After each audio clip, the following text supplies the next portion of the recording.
Commission has cleared United Democratic Alliance's UDA senatorial nominee Karonga for the August 9 contest. Karonga, whose name was missing in IEBC's Kenya Gazette notice published on 1st of July, was presented with a nomination certificate by Kiambu County Returning Officer Arnold Mutweri at the Commission's county offices in Thika. This was in compliance with an order issued by the Kiambu High Court compelling IEBC Chairman Wafula Chebukati to have the candidate's name in the list of nominees.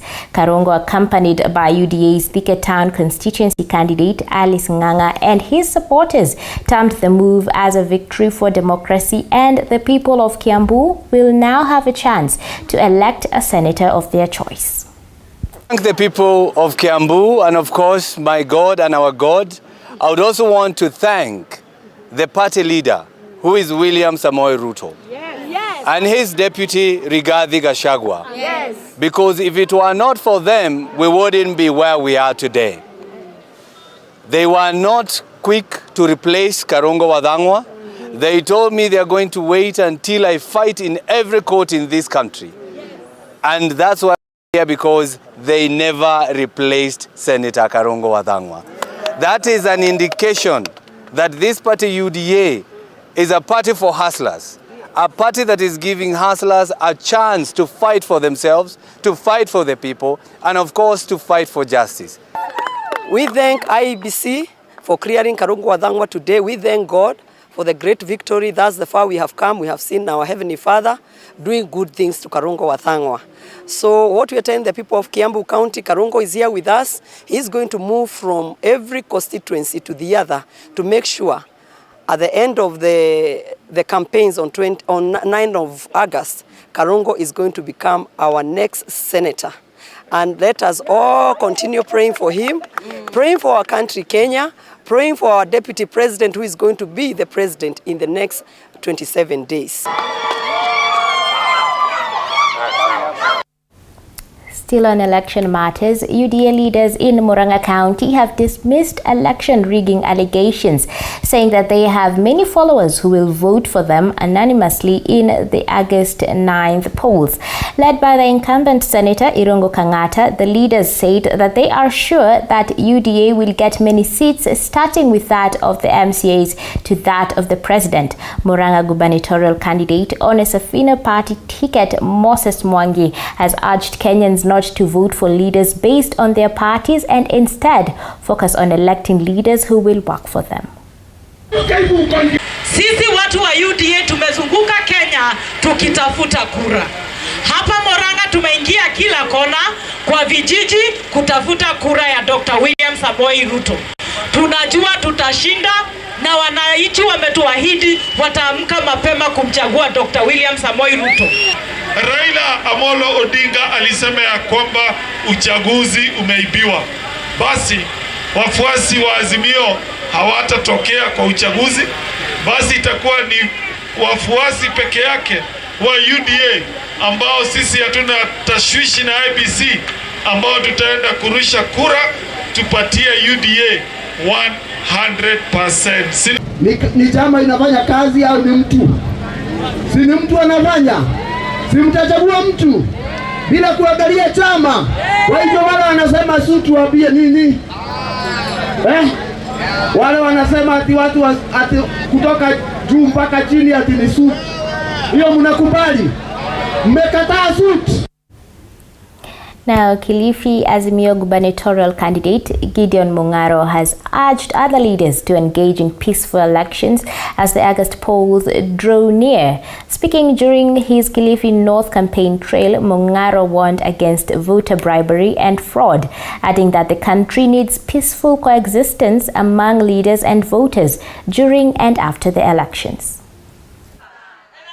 Na mimi nataka kuambia wenzangu, kama unaomba kura, omba kwa unyenyekevu, kwa sababu hizi kura zitakubembelezwa, sio ujeuri na kifua na kupiga kifua. Kura zikitalwa, najua Warabai wametuwekea inadi sana, lakini nataka hii Kilifi North iongoze, ishinde Warabai, si ndio? Kuanzia hapa Chembe mpaka Kilifi mpaka Moving on, former Machakos County woman representative aspirant Annabel Ndilo on Monday launched a book titled Rutonomics, a book that will see Kenyans get a clear picture of Ruto's bottom-up economic model. During the launch, Ndilo asked the DP to recognize the little efforts by Kenyan youth who believe in his presidential bid. The book has a clear and detailed information about the bottom-up economic model, saying that it's the only way to make Kenyans understand the Ruto's agenda before the August polls. Ndilo also asked the youth to remain focused instead of engaging in chaos in the country. So we want to address you, the Deputy President, His Excellency Dr. William Samoei Ruto, our hopefully incoming the 5th President of the Republic of Kenya, 9th August 2022. We want to tell you that as the National Economic Agenda Forum, we are here assembled at Uhuru Park to champion the bottom-up economy, and we officially launched the Rutonomics, that is the bottom-up economy. That simply means the Ruto and his economy, that is the bottom-up model. That simply means the transition from consumptive dependency to production. Rutonomics, the near collapse of Kenya economy, stability 2020 due to corona, and welfare capitalist control precipitated a global economic recession that put millions of Kenyans out of work and forced local and state agencies into widespread cutbacks.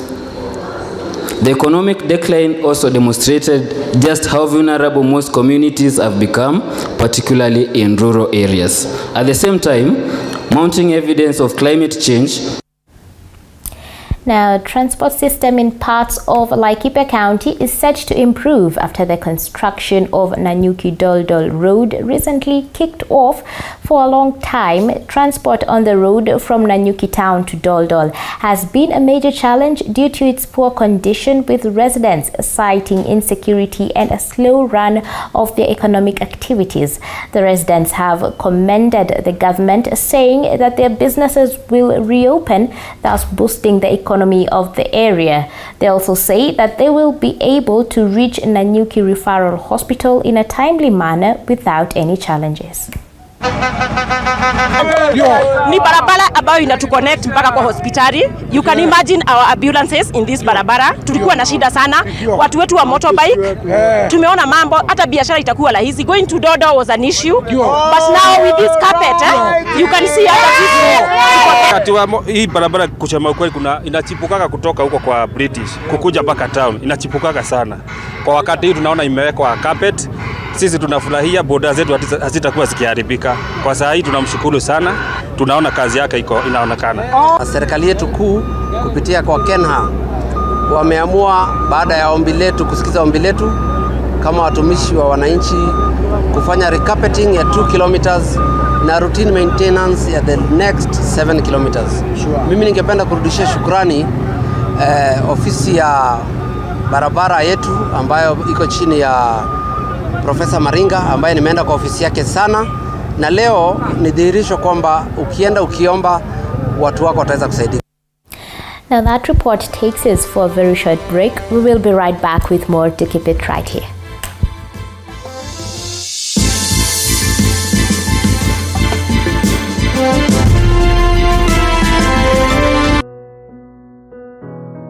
Despite being visually impaired, he is a jack of all trades. It is our quest to find answers on how to take care of children with special needs and of untold story.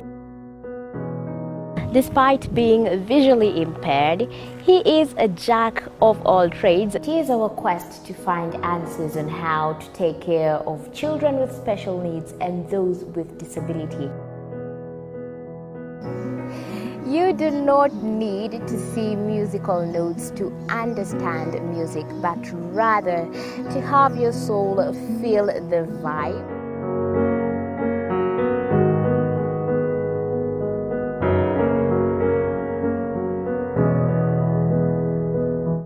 Actually, for us to make a wheelchair, we have to take measurements of the user. After doing my assessment, I get to know the parent, I get to know the heaviness she's carrying. Disability comes at different stages of life.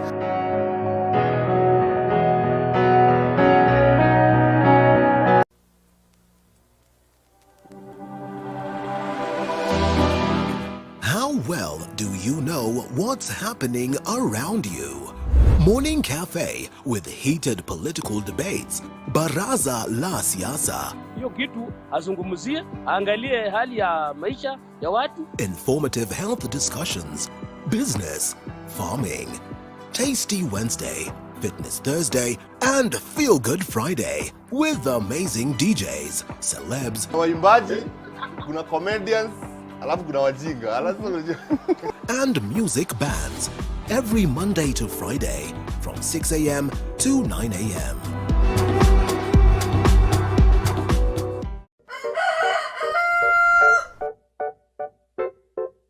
The next set of millionaires are farmers, as we know agriculture has been and still is the backbone of our economy. As we traverse the different counties to meet different farmers, we ensure to get the story of how they started farming and even how they continue to penetrate the market and overcome the challenges. Hapa, the reason why nilieka goose na si ducks. Goose, they are very easy to maintain. A lot of farmers keep on calling, inquiring whether you're supposed to raise some seeds in the nursery or you're supposed to do them directly in the field. The greenhouse helps us control the temperature because the temperature needs to be between 28 to 32 degrees. Walk this journey with us every Sunday at 6:30 p.m. It's no secret, construction ain't cheap.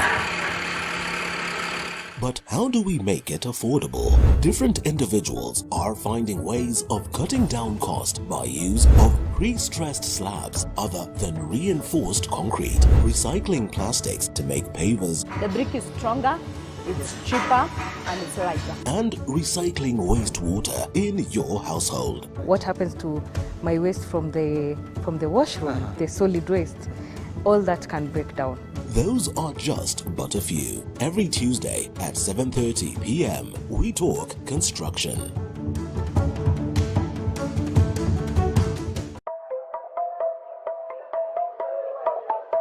There's no alpha without an omega. There's no lead without any followers. No man is an island. We need each other. We need this conference. We say it, we do it, we act it. Kama una mpenzi wako, kila siku kama nilivyosema, kila siku mwishi mapenzi. We don't toe the line, we set the standard. We don't eat the grass, we lead the pack. Their farming products do not meet the needs of the market. This has forced farmers to travel to other counties in order to find customers looking for their products. Nilikuwa navuna magunia 6, lakini kwa wakati huu hata hiyo moja kujaa ni shida. Kwa hivyo wenye wako na sukuma wanapata hela.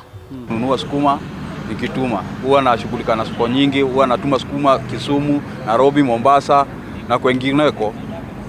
Na kwa sasa huwa tunanunua sukuma. Hata ingawa kuna shida ya sukuma kwa sasa hii. Sukuma si nyingi, zimepungua.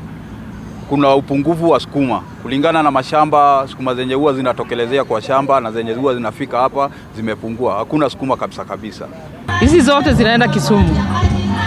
Haya, unga vile imekuwa na bei kali, watu wananunua unga, hawanunui sukuma. Kuko na shida ya mvua, imepungua kabisa, kama miezi kama 4 hakuja kuwa na hata mvua hata kidogo.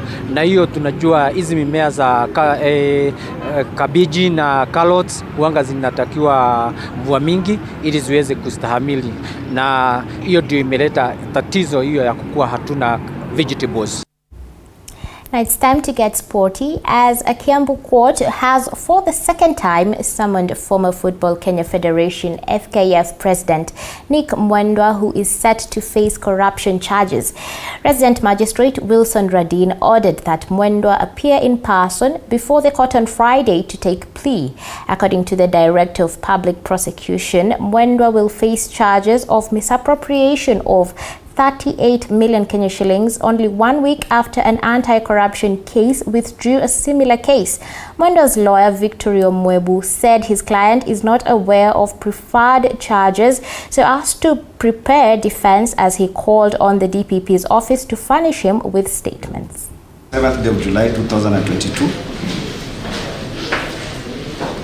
indicating that there was summons for Mr. Nicholas Mwendo to appear